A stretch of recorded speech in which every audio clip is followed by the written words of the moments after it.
Buenos días, chicos de tercero de la ESO. Vamos a seguir con el tema del Renacimiento. Hoy vamos a ver la última parte de ese tema, ¿vale?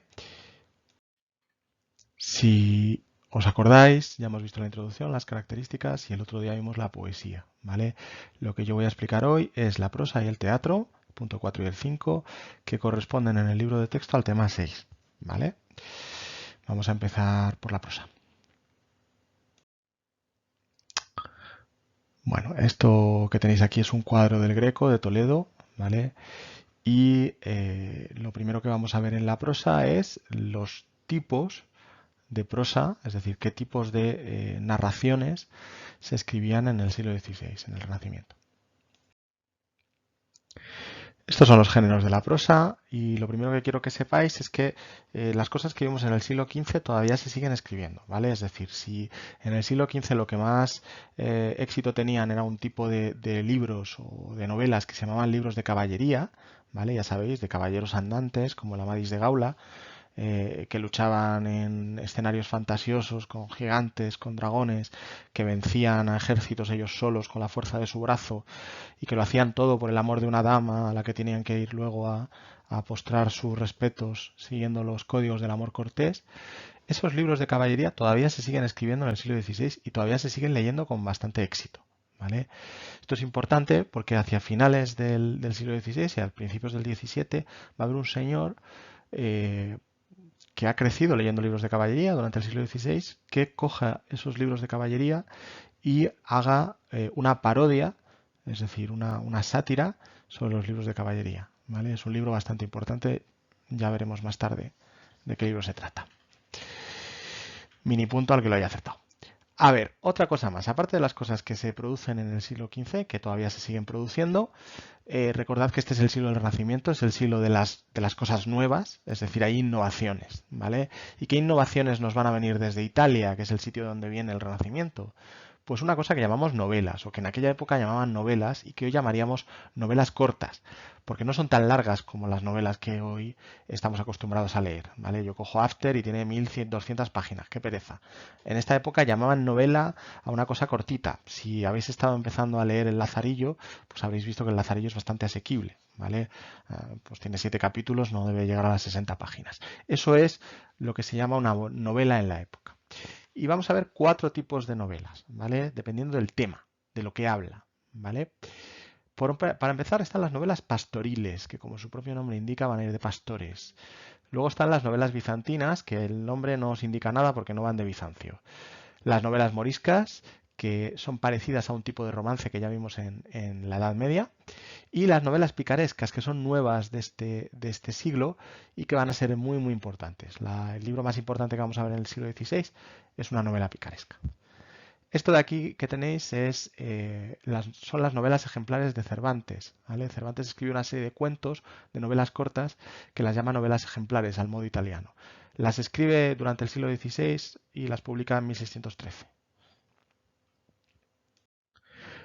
Vamos a empezar con los tipos de novelas, ¿vale? Con las novelas pastoriles. Aquí tenéis una serie de pastores en el campo, pastores totalmente idealizados, acordaros de las églogas, ¿vale?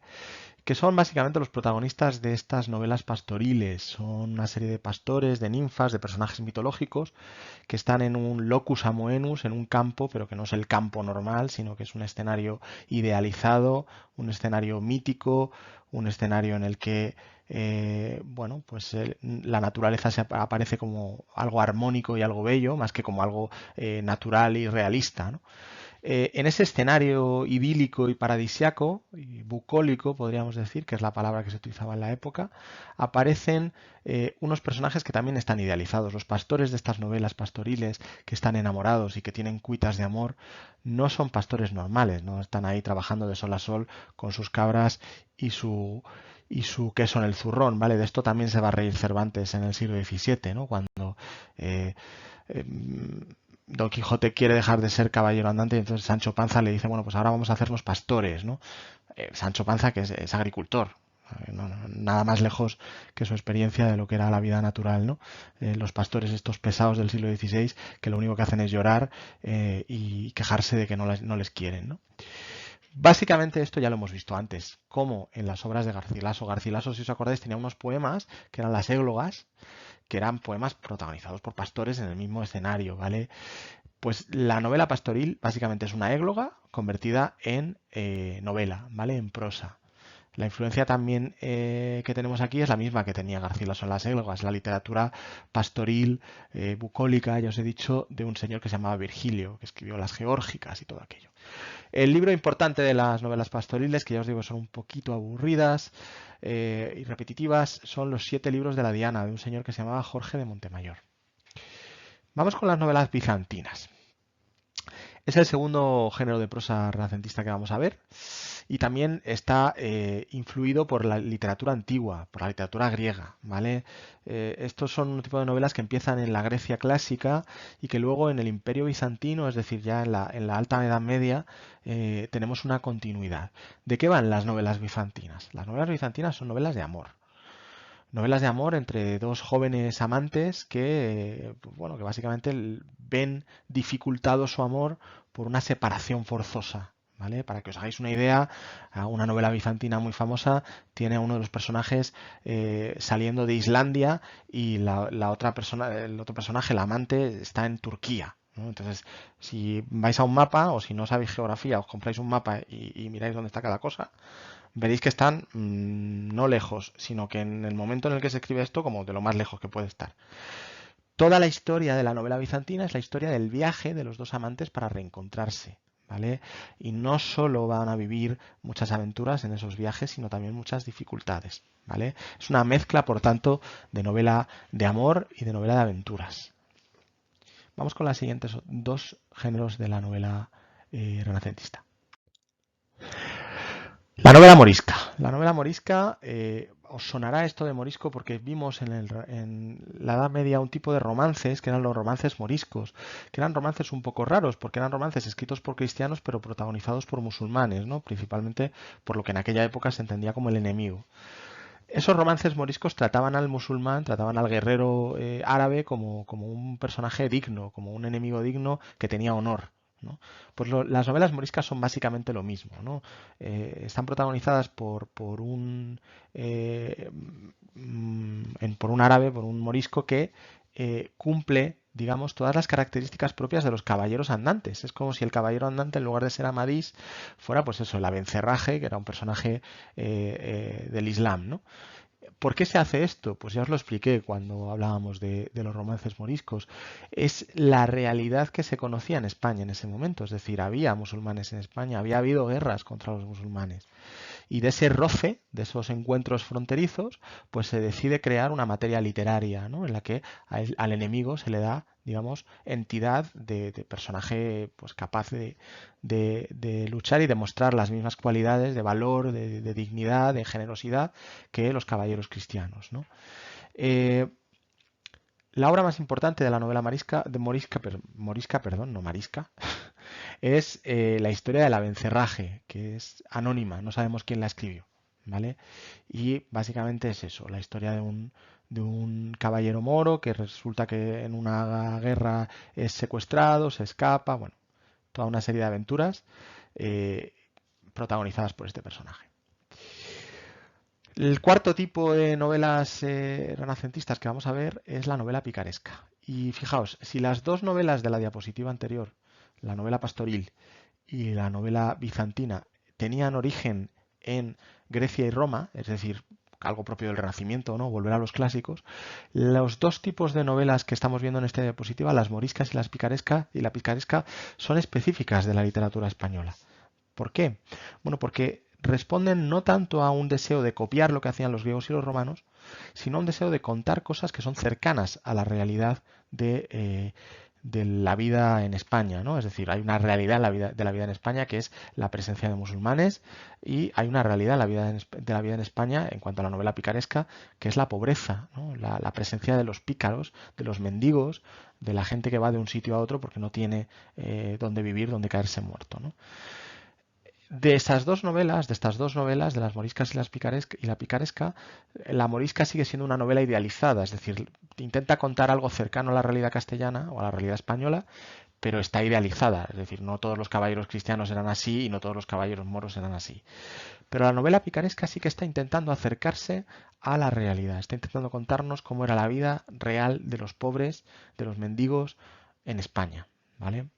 ¿De qué va la novela picaresca? Bueno, pues la novela picaresca es una novela protagonizada por un pícaro, que es una especie de criado, medio ladrón, medio estafador, que va de amo en amo. Es decir, va sirviendo a un amo y luego pasa a otro y luego pasa a otro, ¿vale? Eso permite conocer toda la sociedad de su tiempo, porque si puedo ir pasando de un amo a otro, puedo conocer pues la realidad de los soldados, la realidad de los clérigos, la realidad de los nobles, etcétera, ¿no? Aunque hay antecedentes en la literatura clásica, es decir, la novela picaresca no nace de la nada, hay literatura que ya hacían los romanos que sigue más o menos un esquema parecido, sí que es verdad que el intento de hacerlo como realista y cómico es una aportación española. La obra más importante de la literatura de la novela picaresca es un libro que se llama Lazarillo de Tormes, que es el libro que vamos a ver a continuación, ¿vale? Que es el libro más importante del siglo XVI y que nos va a ocupar el resto del tema prácticamente. Bueno, pues esto que tenéis aquí es una escena del Lazarillo. Si habéis leído alguna versión o ya habéis leído el Tratado 1, que deberíais haberlo leído, os sonará esta escena. Este es el ciego, este es Lázaro de Tormes, que está sorbiendo con una pajita el tazo de vino, el jarro de vino que tiene el ciego, ¿no? Luego el ciego se da cuenta de que Lázaro está sorbiendo y entonces tapa el vaso la jarra con un plato y entonces Lázaro hace un agujero debajo del jarro para poder ponerse debajo de la mesa y beber desde el suelo. Y el ciego, que se da cuenta de que le va bajando el volumen del jarro, de que ya no pesa tanto, deja caer el jarro encima de la cabeza de Lázaro y le rompe los dientes, ¿no? Bueno, todo esto ya sé que parece maltrato infantil y tal, pero es bastante divertido si lo leéis en la novela, ¿no? Si no os parece divertido, pues bueno, yo qué sé, pues algún defecto teníais que tener. Vamos a ver algunas cosas de Lazarillo de Tormes. Primero vamos a hablar del autor, de quién lo escribió, que es una muy buena pregunta. Vamos a ver de cuándo se publicó y cómo. Luego vamos a ver los rasgos de la picaresca, porque esta novela inaugura un género, es decir, no es una novela más, es una novela de la que luego se van a imitar muchas cosas. Vamos a hablar de la lengua y del estilo, es decir, de cómo se escribe esa novela, es decir, de qué manera se escribe y cuál es el estilo que tiene. Vamos a hablar de su estructura y de su argumento y vamos a hablar de los temas que trata. Empezamos por el autor. Bueno, la parte importante del autor es que no hay autor, ¿vale? Lazarillo de Tormes se publica de manera anónima. ¿Por qué? Pues porque probablemente por miedo. La obra de Lazarillo de Tormes es una obra muy crítica, con ciertos estamentos poderosos en España, con principalmente la nobleza y la iglesia, y probablemente el que escribió esta obra sabía que iban a ir a por él y entonces decidió no poner su nombre en la portada. Se publicó en 1554 en 4 ciudades a la vez. Que se publicara en 4 ciudades a la vez, que fueron Amberes, que está en Bélgica, pero que en esta época pertenecía al Imperio Español, Toledo, Burgos y Medina del Campo, que se publicara a la vez en 4 ciudades es muy raro, ¿vale? Así que creemos, pero no ha aparecido, creemos que hay una versión anterior, desaparecida, de la que se publicara a lo mejor 2 años antes, en 1552, que tuviera muchísimo éxito y entonces 2 años después hay 4 listos, uno en cada una de estas ciudades, que dicen, oye, voy a publicar yo este libro que ha tenido tanto éxito, ¿no? Porque si no, no se explica que salgan 4 ciudades a la vez tan separadas, ¿no? Aquí pone Toledo, pero en realidad es Alcalá de Henares, ¿vale? Supongo que es un lapsus mío porque ya no sé ni en qué mundo vivo. Hizo bien el que decidió no firmar con su nombre, porque el libro fue un éxito de ventas y enseguida fue censurado por la Inquisición. La Inquisición, ya estamos a la segunda mitad del siglo XVI, es el momento de la contrarreforma, del Concilio de Trento, de vamos a intentar acabar con los protestantes, ¿no? Y la Inquisición no está para tonterías, un libro que critica a los curas no les parece bien y entonces lo censuran, ¿vale? El libro no se ha vuelto a poder leer tal y como lo escribió el autor hasta hace poquito, hasta el siglo pasado, ¿vale? Rasgos de la picaresca, ¿vale? Porque el Lazarillo está protagonizado por un pícaro, ¿vale? Lázaro de Tormes, que es el protagonista del Lazarillo, es un pícaro. Y las obras que están protagonizadas por un pícaro se llaman a sí mismas obras de la picaresca. Es decir, la picaresca es como un género, es un tipo de novelas. Tenemos el Lazarillo, pero luego vamos a tener más obras. Por ejemplo, Cervantes escribe una novela picaresca que se llama Rinconete y Cortadillo. Quevedo escribe una novela picaresca que se llama El Buscón. ¿Vale? Bueno, ¿qué rasgos tiene el Lazarillo? La primera es el origen indigno del pícaro. Es decir, si en las novelas de caballerías, por ejemplo, los libros de caballería, siempre se empieza contando de dónde viene el héroe, de dónde viene Amadís, dónde nació, quiénes son sus padres, y todo eso siempre nos pinta a un héroe pues lleno de dignidad. Sus padres eran grandes caballeros, él nació en la mejor de las circunstancias, etcétera, etcétera. El pícaro es como el reverso de todo eso, es decir, es lo contrario. Un pícaro siempre viene de una familia de delincuentes o de una familia de gran pobreza, ¿vale? Para que veamos hasta qué punto, bueno, pues el protagonista ahora ya no es el héroe que va a caballo, ahora es el que intenta sobrevivir en el día a día de unas ciudades empobrecidas como las de la España del siglo XVI, ¿no? Siguiente rasgo, autobiografía. ¿Esto qué quiere decir? Esto quiere decir que la narración se cuenta en primera persona y nos va a contar la vida del pícaro, ¿vale? Todas las novelas picarescas, o la mayoría de las novelas picarescas, están escritas así, ¿vale? Lo cuenta el pícaro, lo cuenta, dice, voy a contaros mi vida, ¿no? Tercer rasgo es el servicio a varios amos, es decir, un pícaro no es un pícaro si no trabaja como criado para distintos amos, va de amo en amo y, como os contaba antes, eso nos hace un abanico de la sociedad de su tiempo, ¿vale? Entonces, origen indigno, hay una autobiografía, biografía, hay un servicio a varios amos y la cuarta y último rasgo importantísimo es que hay una crítica social de carácter realista. Es decir, el Renacimiento hasta lo que hemos visto es una época muy idealista, ¿vale? Muy de, bueno, la belleza hay que buscarla en las cosas, es decir, no hay que contar las cosas como son, sino que hay que transformarlas en mi cabeza, ¿no? En mis ideas. Yo veo un jardín que está bastante feo, pero cuando lo cuento, el jardín es precioso, ¿vale? Eso es el idealismo, ¿no? Es contar las cosas mucho mejor de lo que son. ¿Qué le pasa al Lazarillo? Que el Lazarillo es lo contrario, es realista, no nos cuenta las cosas de una manera idealista, choca completamente con toda la literatura del siglo XVI, ¿vale? El Lazarillo es el punto en el que esto se rompe. La crisis de la gente que está viviendo en España explota en la literatura. Hay un momento que hay un tipo que escribe este libro y dice, ¿por qué voy a escribir de pastores que no existen en un maldito jardín a las afueras de Toledo? Historias que no le interesan a nadie cuando es que en Toledo, en la ciudad que está al lado de ese jardín, hay gente muriéndose de hambre. Eso es lo que nos cuenta el Lazarillo, ¿vale? Con una intención de criticarlo. La lengua y el estilo, ¿vale? Chicos, como el Lazarillo se supone que lo escribe Lázaro de Tormes, que está contando su historia, el léxico, es decir, la manera de escribirlo es sencilla y directa. Se supone que lo está escribiendo un analfabeto, ¿vale? Nos tenemos que enterar todo. Pero como es un libro en el que se critican las cosas y además se critican con humor, vamos a tener también mucho humor, muchos dobles sentidos y muchísima ironía, ¿vale? En cuanto al estilo, hay una cosa súper interesante en el Lazarillo de Tormes y es el juego de perspectivas. Es decir, el Lazarillo de Tormes está escrito como un libro que escribe Lázaro cuando ya es adulto, contando toda su vida desde que Lázaro era un niño. Entonces tenemos dos perspectivas. Es decir, Lázaro adulto está contando lo que le pasaba a Lázaro niño y a la vez podemos escuchar, o podemos leer, mejor dicho, las cosas que piensa Lázaro ahora que es adulto de lo que vivió y las cosas que pensaba Lázaro cuando era un niño de lo que estaba viviendo en ese momento. Es decir, es como si hubiera dos miradas simultáneas de dos personas que son la misma persona, pero en distintos momentos de su vida. Es como si ahora cogéis un diario que escribisteis cuando teníais, yo qué sé, 9 años y leéis el diario y pensáis sobre las chorradas que escribís en ese momento. Bueno, pues ahí tenéis dos voces, realmente vuestro yo de ahora y vuestro yo del pasado, ¿no? Bueno, una cosa importante que me gustaría leeros, esto está en el tratado primero, lo tenéis que haber leído, ¿no? Eh, pero a mí me gusta mucho esta frase de aquí, entonces os la voy a leer. Lázaro es un chico muy pobre que nace en el río porque su madre está trabajando en el río y se pone de parto y ya la zas, al agua, ¿no? El niño casi se ahoga. Al padre, que se dedica a trabajar en un molino, le detienen y le dan un montón de latigazos porque se dedica a hacer una raja en los sacos de trigo y se va llevando el trigo, ¿no? Al final el padre se mete a escudero, se va a la guerra y a la guerra lo matan, ¿no? La madre, que se queda sola y tiene que cuidar de Lázaro, medio se enrolla con un esclavo negro. Había esclavitud en la España de esta época y muchos de los esclavos venían de África, así que muchos eran negros. Se medio enrolla con un esclavo porque el esclavo le empieza a traer comida, le empieza a traer cosas, ¿no? Les trata bien, ¿no?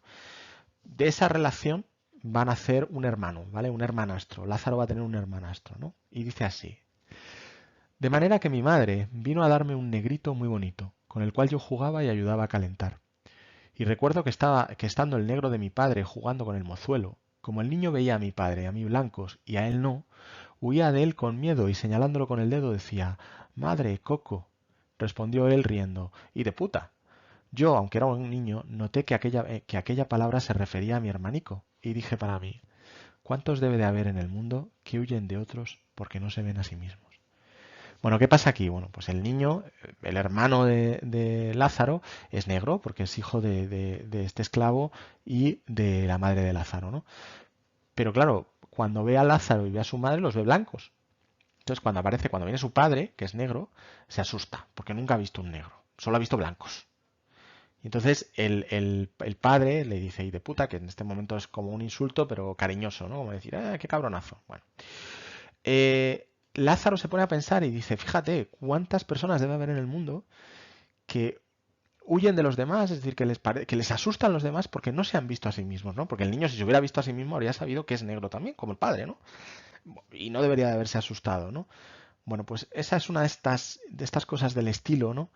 En las que sí que podemos ver cómo, a pesar de ser una historia, digamos, de pobreza y contada por una persona muy sencilla, hay fragmentos de sabiduría o de, no sé, de conocimiento que a mí me parecen muy valiosos, muy universales, ¿no? Y además muy tolerantes para lo que era el siglo XVI y muy libres, ¿no? Quizá explican también por qué esta novela fue censurada. Vamos a seguir. Bueno, no os asustéis. Esto es todo el argumento y la estructura del Lazarillo, ¿vale? Lo voy a contar relativamente rapidito, porque además es una novela que tenéis que leer y no quiero que podáis hacer el examen solo con lo que yo os cuente aquí. Bien, El Lazarillo es una novela muy corta que tiene un prólogo y 7 capítulos. A los capítulos se les llama tratados y son de distinta longitud. Los 3 primeros son muy largos y los 4 últimos son muy breves, ¿vale? En el prólogo habla Lázaro ya adulto, ¿vale? Es Lázaro que vive en Toledo, donde es pregonero, que era una persona que trabajaba gritando en las plazas las noticias que le pagaba el ayuntamiento para que gritara, ¿no? Es pregonero y digamos que ha triunfado, entre comillas. Tiene un trabajo fijo, está viviendo en una casa, etcétera, ¿no? Además, está casado.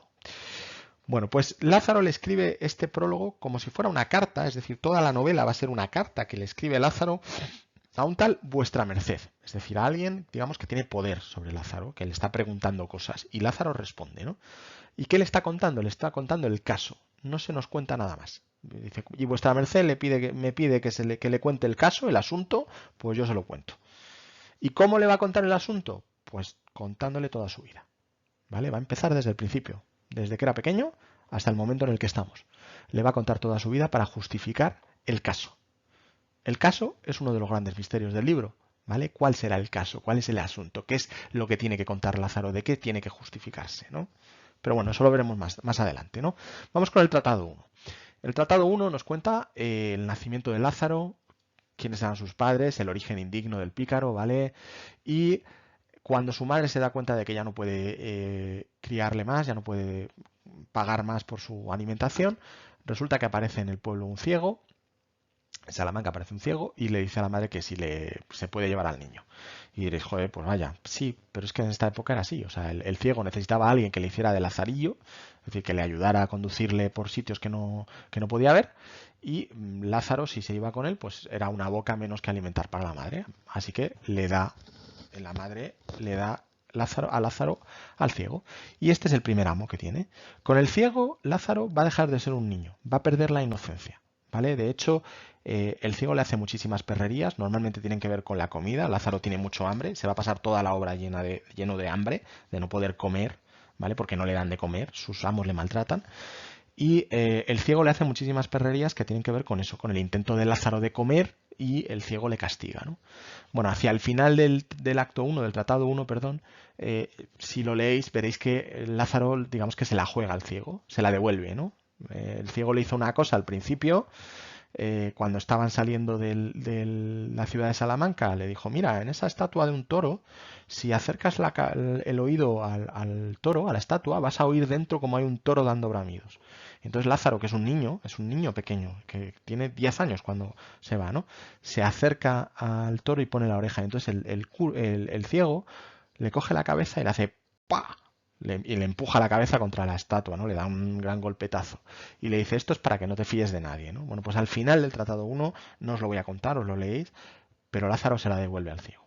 Y por supuesto tiene que huir. En el Tratado 2, Lázaro llega huyendo a un pueblo que se llama Maqueda, que está en Toledo, y creo que está en Toledo. Y ahí hay un cura en cuya casa va a acabar Lázaro. Lo que pasa es que este cura es un personaje bastante avaro. Este cura tiene un baúl donde va guardando toda la comida y solo la abre cuando él quiere comer. Y a Lázaro le da pues media cebolla o los restos, ¿no? Con lo cual Lázaro tiene muchísimo hambre.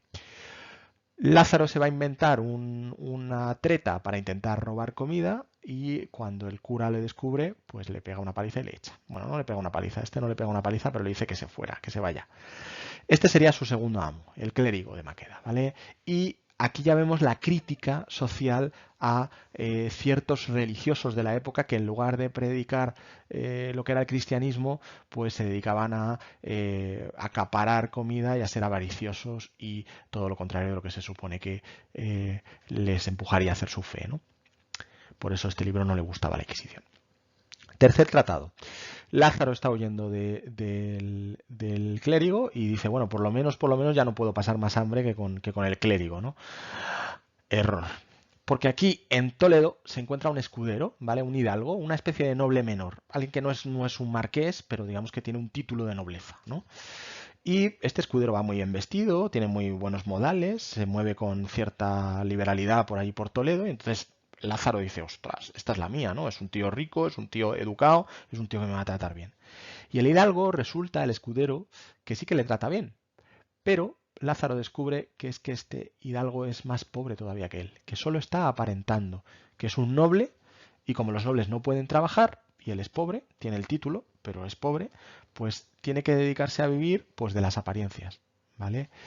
Así que al final Lázaro es el que tiene que mendigar en la calle para que la comida que le dan a Lázaro luego llegar a casa y compartirla con su amo, es decir, se invierten las tornas. Aquí no es que el amo te tenga que dar de comer, sino que eres tú el que mendigando, porque tu amo ni siquiera puede mendigar, porque hay una honra ahí, hay un honor que hace que un noble no pueda mendigar.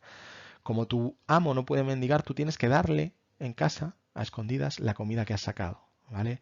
La crítica social a la situación de España, a lo que era el concepto del honor, a lo que era el concepto de esa idea de que los amos son los que tienen que cuidar de los criados, está completamente fuera de serie aquí en este tratado, ¿vale? Es uno de los de los tratados más críticos con la sociedad española.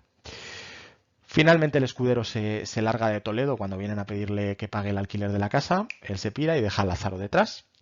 Y ahora viene una serie de actos muy rápidos, de tratados muy rápidos, no sé por qué los llamo actos, son tratados, chicos. En el tratado 4, Lázaro se mete se va a trabajar para un fraile de la Merced, ¿vale? Un cura, pero un monje, ¿no? Que este es el que le da los primeros zapatos que tuvo en su vida. Hasta este momento Lázaro ha ido descalzo, ¿vale? Ese ha sido su cuarto amo, al que deja por unas cosas que no nos quiere contar, es otro de los misterios, aunque bueno, hay gente que lo ha intentado desvelar con cierto éxito, diría yo. En el Tratado 5, Lázaro se mete a servir a un buldero, que es un vendedor de bulas, es decir, una especie de predicador que iba de pueblo en pueblo vendiendo perdones religiosos, ¿vale? Unos papeles en los que había escrito un obispo o el papa, ¿no? Y entonces tú comprabas ese papel y se suponía que ese papel te quitaba, por ejemplo, o te daba algún tipo de beneficio. Pues si no podías comer carne porque era Semana Santa, pues tú sí podías porque habías pagado. O si resulta que cuando te fueras a morir y tenías que pasar unos años X en el purgatorio para poder ir al cielo, que eso se supone que les pasaba a los que se morían en esta época, pues el Papa te firmaba en un papel que no, que a ti te quitaban 5 años de purgatorio, entonces tú comprabas eso y te quitaban 5 años del purgatorio. Esta es una de las cosas del catolicismo del siglo XVI que le revienta muchísimo a los protestantes y que hace que haya gente que diga, no, este cristianismo no, vamos a fundar otro, ¿no? Y es una de las cosas que luego el catolicismo pues intentó cambiar, ¿no? Pero en esta época es brutal, hasta el punto de que este buldero, que es verdad que vende bulas, es un estafador, que monta un show en el pueblo, y bueno, cuando leáis el tratado lo vais a ver, pues ahí con gente teniendo convulsiones y epilepsia y echando espuma por la boca, ¿vale? Bueno, pues este sería su quinto amo, que es el buldero. En el Tratado 6, Lázaro ha dejado al buldero y va a servir a un pintor de panderos, es decir, un tipo que se supone, esto no queda muy claro en la novela, pero se supone que trabaja cogiendo una especie de panderetas y haciéndole pinturas a las panderetas, y a un capellán, que es un cura, ¿vale? Serían el sexto y el séptimo amo. Y en el Tratado 7, ya llegamos al final, llegamos al presente, Lázaro está sirviendo a un alguacil, que era una especie de policía de la época, pero se da cuenta de que servir a un alguacil es peligroso, porque se puede encontrar en una trifulca, en una reyerta, y lo deja, ¿no? Y por fin accede a su último amo, ¿vale? Que sería el arcipreste de la iglesia de San Salvador, en Toledo, ¿vale? Que es un cura. Y este cura le dice, yo te ofrezco el trabajo de pregonero en Toledo, pero a cambio de una cosa. ¿A cambio de qué? Pues este cura tiene un amante, ¿vale? Fijaos, otra crítica a la religión, a la religión no, a la iglesia de la época. Este cura tiene un amante y una cosa que hacían en este momento, porque claro, los curas no podían vivir con sus amantes. Esta amante era la criada del cura y entonces había habladurías y tal. Entonces, para que la gente no dijera, es que el cura está aliado con su criada, lo que hacían en estos casos era la amancebaban, es decir, la casaban con un tipo al que no le importara. Entonces se acababan las habladurías porque esa mujer ya estaba casada, por lo menos formalmente, ¿no? Entonces Lázaro dice, sí, sí, yo me caso con tu criada. Se casa con la criada, con la que no tiene nada. Es un matrimonio falso, es un matrimonio de conveniencia porque la criada con quien realmente está teniendo una relación es con el cura, ¿no? Y descubrimos por fin que este es el caso de la historia. Es decir, vuestra merced al principio de la obra le está preguntando a Lázaro por qué permite que su mujer, o por qué permite ser un cornudo, es decir, por qué permite que todo el mundo sepa que su mujer le engaña, ¿no? Y Lázaro, en lugar de decir, ah, pues eso es mentira, ah, pues voy y los mato, que es lo que se supone que la mentalidad del siglo XVI decía que tenía que hacer. Fijaos, Lázaro, en lugar de eso, cuenta su vida. Toda su vida es una justificación para que al final diga a mí, es que me da igual que mi mujer esté amancebada con este tipo. Me da igual. Porque yo ahora puedo comer. Porque yo he triunfado, digamos, entre comillas, ¿no? He triunfado en la vida. Tengo ahora un trabajo, tengo una casa. ¿Vale? A mí el honor, el qué dirán, me importa un bledo. Si yo nací en un río, si es que me habría muerto de hambre. De hecho, me he muerto de hambre, ¿no? Esa es la parte importante del Lazarillo. ¿Vale? La parte en la que coge todo el concepto del honor del siglo XVI, le da la vuelta y dice, esto es inútil. Esto es una tontería. Por eso este libro es tan importante. Los temas. No os preocupéis que estoy terminando ya. ¿Cuáles son los temas del Lazarillo de Tormes? El primero, lo he explicado antes, una crítica brutal al concepto de honra. Honra es lo mismo que honor. Bueno, no es lo mismo que honor, pero para esto nos vale. ¿Vale? Los personajes que dicen que defienden su honra son, por ejemplo, el escudero. Pero el escudero no defiende su honor. Su honor es una estupidez que le impide trabajar y por tanto le está obligando a morirse de hambre. Está obsesionado con aparentar que es noble y que no se muere de hambre, pero todo el mundo sabe que se muere de hambre. Entonces al final están jugando un juego de apariencias absurdas que Lázaro, que es pobre ya desde el principio y que lo ve desde que es pequeño, ha conocido el hambre, pues asume que eso es una estupidez, que es una tontería. Otro de los temas es la crítica a la falsa religiosidad, es decir, una crítica brutal a la Iglesia, muy en el tono del erasmismo, acordaos de ese humanismo cristiano del siglo XVI que decía que había que acercarse más a lo que eran las enseñanzas de Jesús, ¿no? Que había cosas que se habían, digamos, corrompido o vuelto demasiado materialistas en la Iglesia. Y en este libro los sacerdotes que aparecen o son codiciosos, o son unos bestias, o son embusteros, o son adúlteros que están rompiendo su voto de castidad, etcétera. Es decir, pero son un reflejo de lo que era buena parte del estamento religioso o del estamento clerical en el siglo XVI, ¿vale? Por eso esta novela escoció tanto, por eso esta novela fue censurada, ¿no? El último tema sería el ascenso social de Lázaro. Toda la historia es cómo Lázaro va de la nada a lo que él considera que es una vida digna, ¿vale? Pero ¿cómo asciende socialmente Lázaro? Usando su ingenio, su inteligencia. Él es un niño pequeño al que han lanzado a la vida y que solo puede valerse de su inteligencia. Ni de su fuerza, ni de su nobleza, ni de haber nacido hijo de marqués, no. Solo puede utilizar su inteligencia. Una de las cosas importantes que quiero que sepáis es que cuando en una novela empieza a haber evolución de los personajes, es decir, los personajes cambian, ¿vale? Ya estamos hablando de lo que sería la narrativa o la novela moderna. Y en el Lazarillo hay evolución de los personajes, ¿vale? Bueno, pues esto hasta aquí el Lazarillo de Tormes. Vamos a ver muy rapidito una cosa sobre el teatro y lo dejamos aquí. Teatro del Renacimiento, ¿vale? En el Teatro del Renacimiento básicamente hay tres tipos de teatro. Seguimos teniendo estos dos que ya existían, que era el teatro religioso que se hacía en las iglesias, pues cuando llegaba la Semana Santa montaban una historia para contar pues, la pasión de Cristo, ¿vale? El teatro palaciego, que era un teatro culto que se hacía en los palacios para los nobles, ¿vale? Y está importado directamente de Italia o del teatro romano y se realizaba, pues como ya os digo, para los señores. Y luego empieza a aparecer un teatro nuevo, que es el teatro popular, ¿vale? Que son actores ambulantes que van de pueblo en pueblo representando obras cómicas, ¿vale? De las que había que reír, bueno, que intentaban hacernos reír en las plazas de los pueblos o en teatros pequeños que ya empiezan a aparecer, ¿vale? Esto va a triunfar realmente en el siglo XVII, pero ahora ya empiezan a aparecer. Este señor de aquí que tenéis es Lope de Rueda, ¿vale? Lope de Rueda fue escritor de obras de teatro, fue director y fue actor, ¿vale? Escribió tipos de estos tres tipos de teatro, pero su teatro más importante es el teatro popular, ¿vale?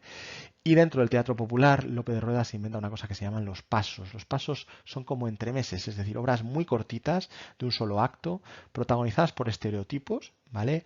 Que sirven o que intentan hacernos reír, ¿vale? Con un humor muy popular, muy sencillo, muy dirigido a la gente normal, a la gente del pueblo, ¿vale? Si los pasos se hicieran hoy, perdón, los llamaríamos sketches, ¿vale? Como estos programas de humor que vemos en la tele, como el José Mota y estas cosas. Bueno, pues ese rollo, pero en el Teatro del Renacimiento. Bueno, y con esto, chicos, termino este tema 6, ¿vale? Hasta aquí lo que va a entrar en el examen de literatura. Muchas gracias por escucharme y cuidaos mucho.